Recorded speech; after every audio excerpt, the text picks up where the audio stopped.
They told me not to come. I got the warning 3 days before the gala, slipped into my inbox from an anonymous address. No subject, no signature, just a message that said, "If you show up, she'll lie again. If you stay home, you'll never know." I read it 5 times. It was either a prank or someone new. Someone saw what I wasn't ready to admit. And like a coward, I deleted it. Then I undeleted it. Then I stared at it until my laptop screen went dim. I hadn't planned on going. I wasn't on the guest list. Not after what happened last year.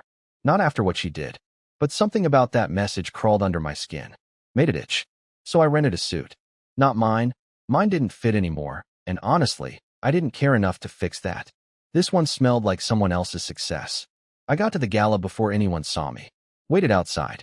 Watched the limos roll up, one by one. Watched her step out of the third one. She was wearing navy blue. The dress looked like it cost more than my last 3 months of rent combined. Her hair was up. Her smile was the kind she practiced in the mirror. And her arm was linked with someone else's. Not him. Not the guy from before. This one was older. Bigger. Definitely richer. I stood in the shadows and watched them walk in like they were royalty. And here's the thing that really got me. She didn't even hesitate. No glance over the shoulder. No flicker of guilt. Just straight through the glass doors like the past year didn't happen. Like I never existed. I waited 23 minutes before walking in. I know because I stared at the time on my phone the whole way through it. Every second felt like betrayal breathing down my neck. Inside, the ballroom smelled like money and deceit. Champagne on silver trays. Laughter echoing off ceilings too high for reality. I didn't belong here. But neither did the truth, and I had plenty of that to go around.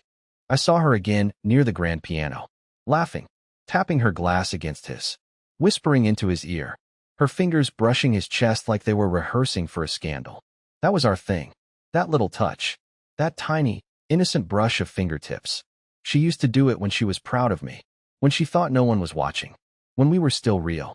I didn't approach right away. I circled, waited, let her see glimpses of me near the bar, near the ice sculpture, near the silent auction. I wanted her to feel me in the room before she saw me. It worked. She turned. I'll never forget that moment. Her smile froze. Her jaw tightened. Her hand slipped from his arm like it had been burned. And then she did something I wasn't prepared for. She came toward me, slowly, like the room had shrunk, like I was the only thing in it. She stopped just inches away. Her eyes looked up at me, wide, soft, like they used to. And then she reached out, bare fingers trembling, to touch mine, to reconnect, to pretend. But I didn't move. I didn't say her name. I just whispered, in a voice I barely recognized as mine. Not this time. Never again. And I watched her hand fall. The best part? He saw the whole thing. I didn't look back as I walked away from her. I heard her whisper my name behind me, softly, like maybe she was hoping I'd turn around, like it wasn't already too late. But I didn't. I couldn't. If I had turned back, I might have hesitated. And she didn't deserve hesitation. Not after what she did. The moment I stepped out into the cold night air, I felt something I hadn't felt in months. Clarity. It didn't feel like victory.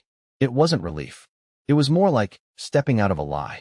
Like I had been living inside someone else's fantasy, and for the first time, I could breathe in my own misery and call it mine. I went back to my apartment, the one I'd moved into after she needed space to focus on her growth. The one-bedroom shoebox with peeling wallpaper and a fridge that hummed like a dying animal. It was a downgrade in every sense except one. It was mine. No curated Instagram life. No high-end kitchen appliances I wasn't allowed to use. No wine glasses I wasn't sophisticated enough to hold properly. Just a couch, a dented coffee table, and the echo of a man who was finally ready to admit that love isn't supposed to feel like punishment. I poured myself a drink. The cheap kind. The kind that scratches your throat and reminds you you're not worth more. Then I opened my laptop. I couldn't sleep. My hands were still shaking. Not from anger. From the weight of everything. That email was still there. If you show up, she'll lie again. If you stay home, you'll never know. But now I had shown up. And I knew. At least I thought I did. But there was another email waiting for me. A new one. From a different address. No subject again. Just a short message. Check the phone. Audio. March 3rd. That's it. I stared at the screen. I don't know why, but my chest went ice cold. March 3rd. That date meant nothing to me, at first. But then I remembered. That was the day Letha came home sick. The day she said the board meeting had been postponed and she needed to rest. I remembered cooking soup for her. She barely touched it. Slept the whole day. Or so I thought. I hadn't deleted our shared cloud account when we split. She insisted she'd remove herself. I guess she never did. My phone backed up all our devices, including hers. With a mix of dread and shaking hands, I navigated to the voice memos app. I scrolled until I found a file labeled simply 3 to 3 meeting. I shouldn't have pressed play. I know that now. But I did. At first, I heard office noise, keyboards, laughter in the background, the shuffle of papers. Then her voice. Clear, confident, unfamiliar. I told him I was sick, she said, followed by a male laugh. Not Darren. Someone else. Then more footsteps. A door closed. Silence. And then moaning. I dropped the phone. I stared at it like it had betrayed me, like it had been unfaithful. I wanted to smash it, scream, punch the wall. But all I did was sit there, frozen, like a bad actor in a movie I never wanted to star in. It wasn't just the sounds.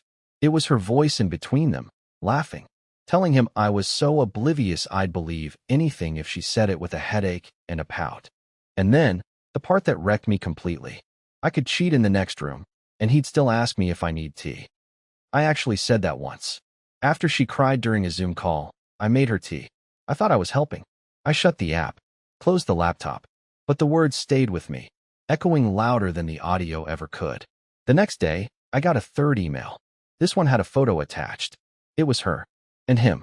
The man from the gala. But they weren't alone. They were sitting with someone I hadn't seen in years. My brother. I stared at the photo for 10 minutes straight. My eyes refused to blink. It felt like the pixels themselves were lying, like maybe if I tilted the screen just right, it would all rearrange into something else. Something innocent. But no. There she was, Letha, sitting in that same navy dress from the gala, leaning in close to the man whose arm she clung to like a prize ribbon. And next to them, grinning like he'd won something too, was my brother, Malden. I hadn't seen him in nearly a year. We weren't exactly close anymore. Ever since our dad's funeral, things had shifted between us. He'd always been the golden child, the one with charm, ambition, and just enough moral flexibility to succeed. I was the quiet one, the fixer, the one who stayed behind when everyone else moved forward. But I never hated him. Not until now. The photo was taken at a restaurant. Not just any restaurant, Rosari's. The one where Letha and I had our 4th anniversary dinner. The place she said was too sentimental to return to. So instead, she went there with him. With them. I didn't even know which part of it wrecked me more. The dress I helped zip up hanging off her shoulder like it belonged to someone else, or the way Malden's hand was on the table, close to hers, too close, like he wasn't just a bystander in her lies. I needed answers, but I didn't know who to go to first. So I started with the only person who ever had the guts to warn me, the anonymous emailer. I replied, "Who are you?" No response. I waited 6 hours and then sent another. "Why are you sending me this? What do you want?" Still nothing. But the next morning, taped to my apartment door, was an envelope. No name. No postage. Inside were 2 things. A single black USB drive and a note in tiny, printed letters that read, "Your marriage was a business transaction. Time to see the receipts." My hands were shaking as I plugged it into my laptop. I expected more audio. Or maybe texts. Screenshots. What I didn't expect was surveillance footage. The first video showed my brother and Letha, 6 months ago, entering a luxury hotel downtown. Her in gym clothes, him in a hoodie and baseball cap, both with sunglasses on indoors. Real subtle. Time-stamped at 2:14 p.m. on a Tuesday, a time she told me she was stuck in a strategy session with the regional design director. The next file was worse. It was from her office. Security camera footage. She was at her desk. Darren, the original guy I thought she'd been seeing, stood behind her, reading something over her shoulder. She handed him a file. He kissed her neck. It wasn't hesitant. It was practiced. She didn't even flinch. My marriage wasn't a marriage. It was a performance. And I'd been cast as the background prop. The man who looked supportive enough in pictures, but quiet enough to never ask questions. But it was the final file that snapped something in me completely. It was an audio clip. No date. No context. Just Letha's voice in a phone call. "Yeah, he's not a threat," she said, laughing. "He won't leave me. He doesn't even know how to leave. He's the type who'll still bring me flowers when I'm pregnant with someone else's baby. Trust me, Doyle's pathetic. He's safe. Safe. Pathetic. A place to land when everything else fell apart. I don't remember closing the laptop. I don't remember pouring the drink. I just remember staring at my own reflection in the dark screen and wondering how many versions of myself I'd let her destroy before I stopped calling it love. But that night, for the first time in months, I did something she never expected me to do. I made a plan. I didn't sleep that night. I just sat there, eyes wide open, heart numb, replaying every memory with her like a crime scene on loop. Our wedding vows felt like a joke now. Her laughter, the late-night conversations, the way she used to tuck her hair behind her ear when she was nervous, it all felt manufactured, like she was just practicing for whatever role came next. And me? I was the rehearsal, the trial version of the man she actually wanted. No, of the man who could give her what I never had, power. By morning, I wasn't angry. I was surgical, calm, focused. That's what betrayal does to you when it's deep enough. It doesn't make you scream. It makes you precise. I started pulling bank records. I had access to the joint account she forgot to shut down. That's the thing about people who think they're smarter than you. They underestimate how quietly you can watch them. The first thing I noticed? A series of cash withdrawals, all in even amounts. Always the same ATM. Always during office hours. Not suspicious at first glance, until I checked the location. It wasn't near her office. It was near Malden's apartment. The next detail? A transfer labeled consulting retainer. $1,000 every 2 weeks, going to an account under the name Wendell Chase. I almost laughed when I saw it.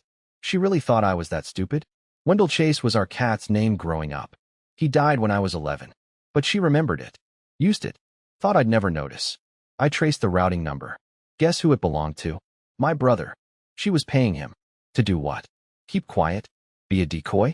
Or worse, had they been plotting this together all along? I sat on the edge of my bed, just staring at the screen, and something shifted in me. I wasn't going to be the fool anymore. Not the doormat. Not the sad-eyed husband begging for scraps of attention. No. If I was going down, I was taking the truth with me and dragging them into the light they'd spent years hiding from. So I made calls.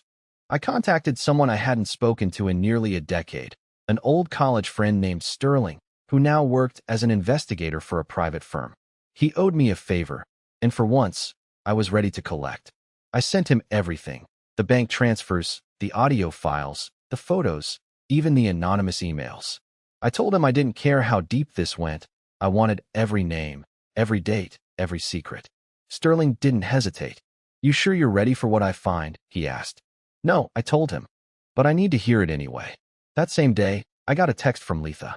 Short, cold, almost robotic. "Are you okay? Heard you were at the gala. Can we talk?" Talk? What was there to talk about? I nearly deleted it. But something told me not to.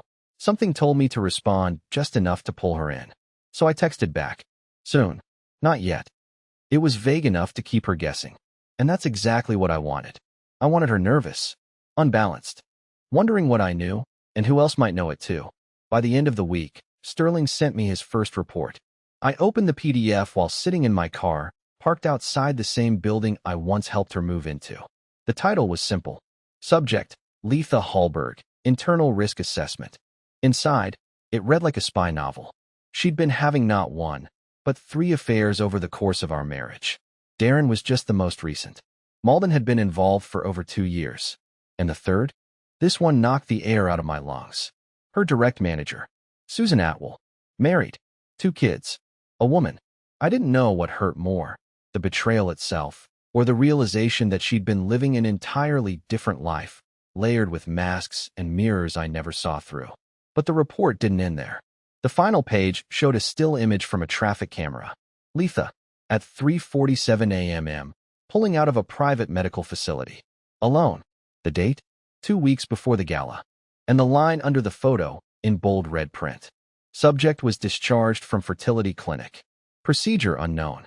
Recommend further investigation. That was when I realized she was planning a future without me. A future that might already be in motion. I didn't even know what a fertility clinic visit meant. Not at first. My brain was too scrambled to connect the dots. I reread that last line of the report over and over. Procedure unknown. Something about it didn't sit right. She hadn't mentioned kids in years. In fact, she once told me that bringing a child into our mess would be cruel. That hurt, of course. I'd always imagined we'd be parents one day. But I respected it. Or at least, I told myself I did. Now I was wondering if the "our" in that sentence had never included me. I tried to calm down, to think logically. Maybe she had gone to support a friend. Maybe it was a health checkup. Maybe it had nothing to do with anything sinister. But I knew better. People don't sneak out to a private clinic at 3:47 in the morning wearing sunglasses and a hoodie unless they're hiding something. I sent Sterling a follow-up message asking him to dig deeper. He replied within the hour, saying he'd already submitted a request for internal logs.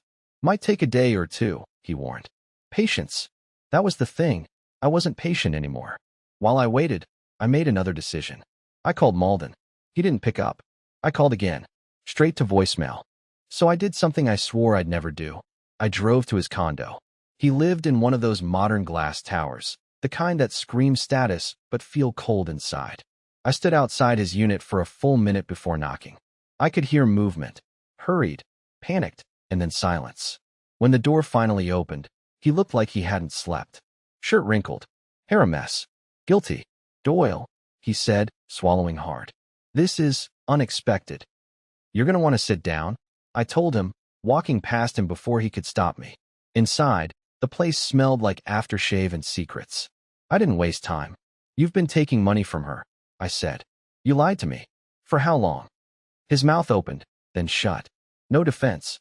Just that twitch of guilt across his face that confirmed everything before he spoke. It's not what you think, he began. I held up a flash drive. No? Because this says otherwise. Malden sank into the couch like his knees gave out. I didn't want to hurt you, man. She offered. Said you wouldn't understand. That she just needed a clean way out. I laughed. I actually laughed. Clean? You think this is clean? You were my brother, and you took her money to help stage my replacement. She told me you were spiraling, that you weren't stable anymore. She said you just hold her back. I froze.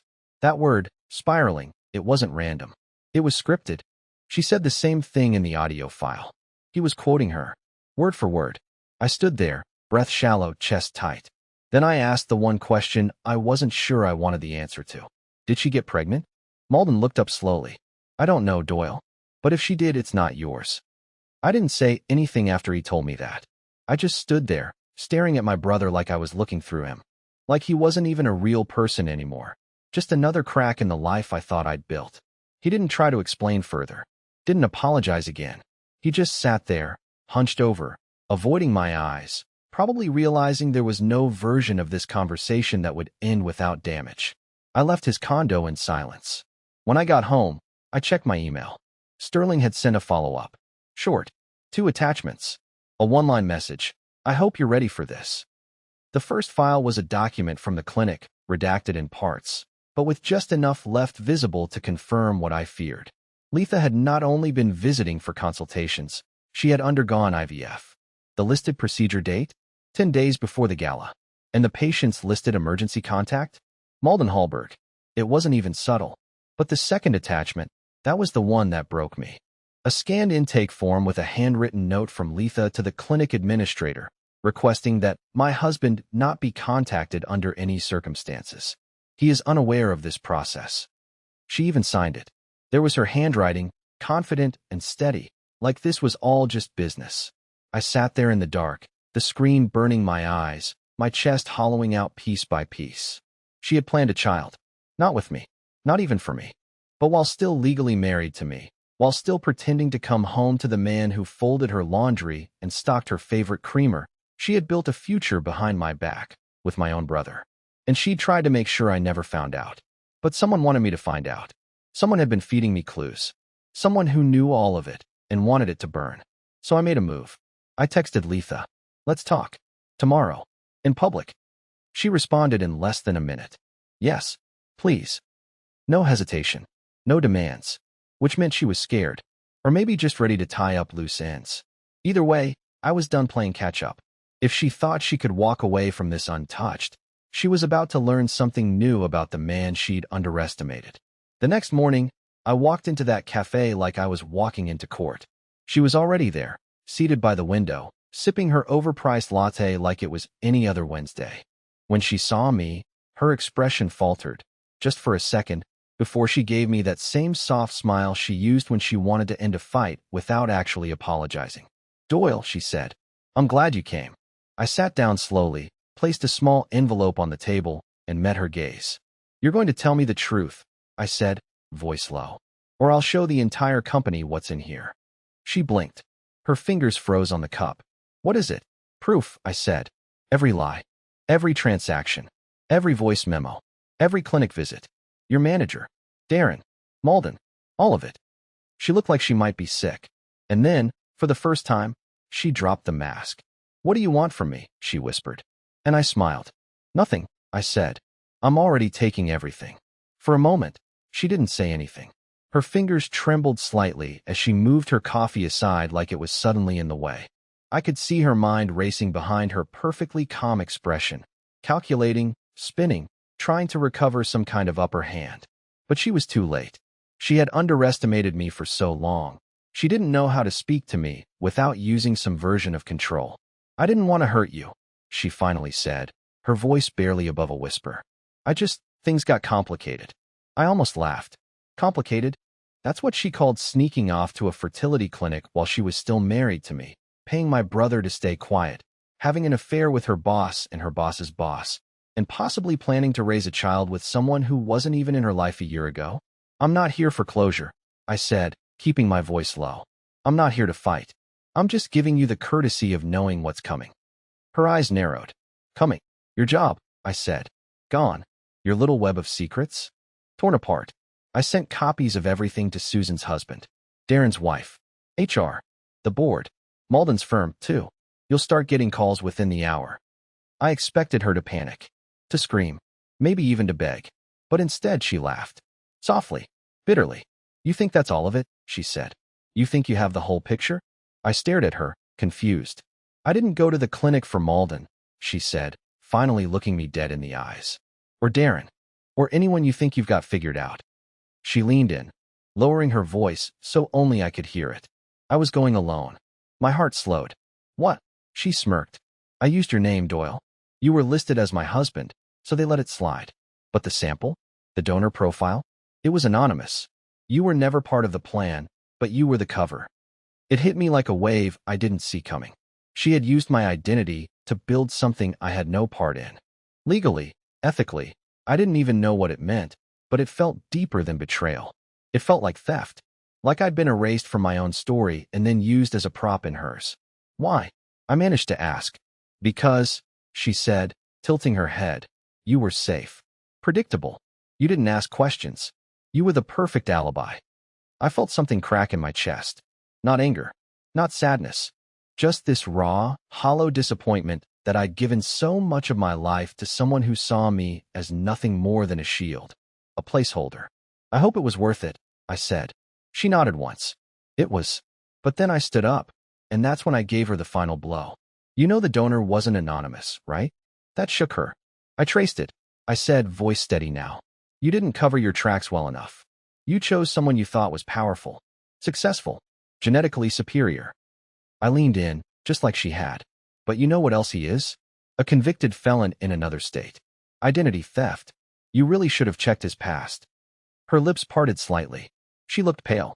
"You can't prove that," she said, but there was no confidence left in her voice. I dropped a copy of the donor's record on the table, right next to her untouched coffee.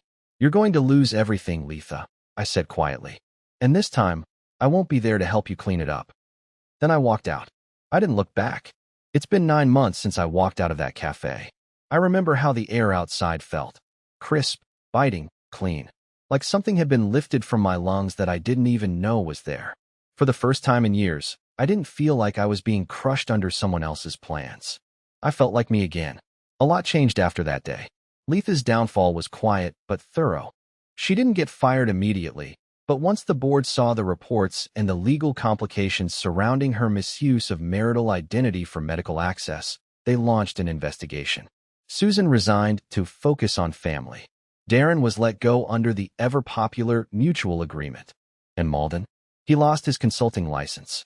Turns out, When you take money under fake names and violate multiple ethics codes, people stop trusting you.